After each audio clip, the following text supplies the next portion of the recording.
A Journey of Betrayal and Self-Discovery. It was a rainy Friday evening when Annabelle returned home earlier than expected from her job at the local library. Her arms were laden with grocery bags filled with ingredients for a surprise dinner she planned to cook for her husband, Daniel. Their 10th wedding anniversary was just a week away, and Annabelle hoped a special evening would rekindle the fading spark in their relationship. Lately, Daniel had seemed distant, often glued to his phone or working late. She thought the dinner would be the perfect way to reconnect. As she stepped into their cozy suburban home, Annabelle was greeted not by the usual warmth of their shared space, but by an unsettling silence. The only sound was the faint hum of rain tapping against the windows.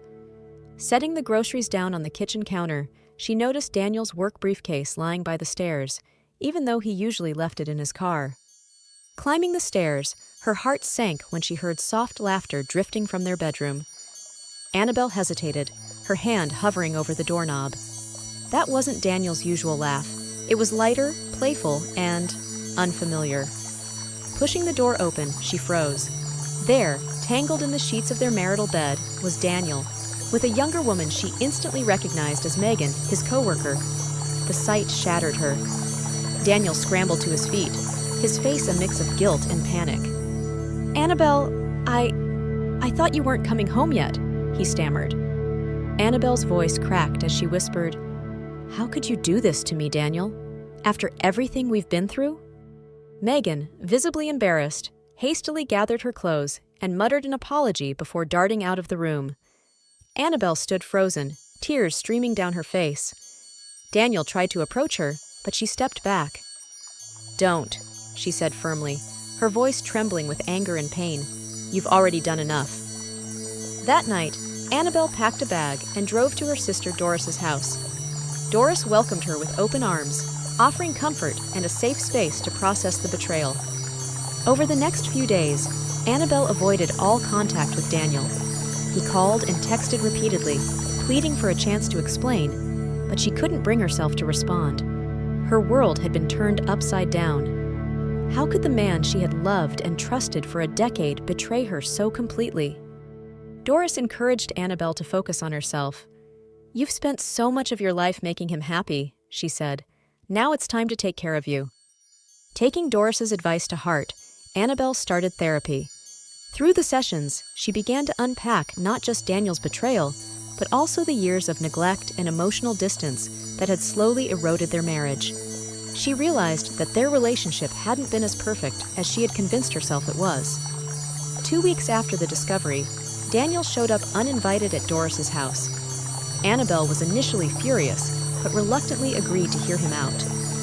They sat across from each other in Doris's living room, the air heavy with unspoken words. "Annabelle, I know I messed up," Daniel began, his voice trembling. "I don't even know how to begin to make this right, but I love you. I want to fix this, if you'll let me." Annabelle stared at him, her heart a mix of anger, sadness, and confusion. "You love me?" she asked, her voice breaking. "If you loved me, Daniel, how could you do this? How could you destroy everything we built together?" "I was selfish," he admitted, tears streaming down his face. "I felt disconnected, and instead of talking to you, I made the worst mistake of my life. I'll do anything to make it up to you, Annabelle. Therapy, counseling, whatever it takes. Please don't give up on us." Despite her anger, Annabelle couldn't deny that a part of her still cared for Daniel. She agreed to attend couples therapy with him, though she made it clear that she wasn't making any promises about their future. The therapy sessions were grueling, forcing them to confront painful truths about their relationship. Daniel expressed genuine remorse, not just for the affair, but for the years of emotional neglect that had preceded it. He made tangible efforts to rebuild Annabelle's trust, from cutting off all contact with Megan to being completely transparent about his whereabouts and activities. But as the weeks turned into months, Annabelle began to realize something she hadn't expected. She was no longer sure if she wanted to save their marriage. For the first time in years, she was rediscovering who she was outside of being Daniel's wife. She took up painting, something she had loved in her youth, but abandoned after getting married. She reconnected with old friends, joined a book club, and started volunteering at a local animal shelter. Annabelle found herself growing stronger and more independent with each passing day.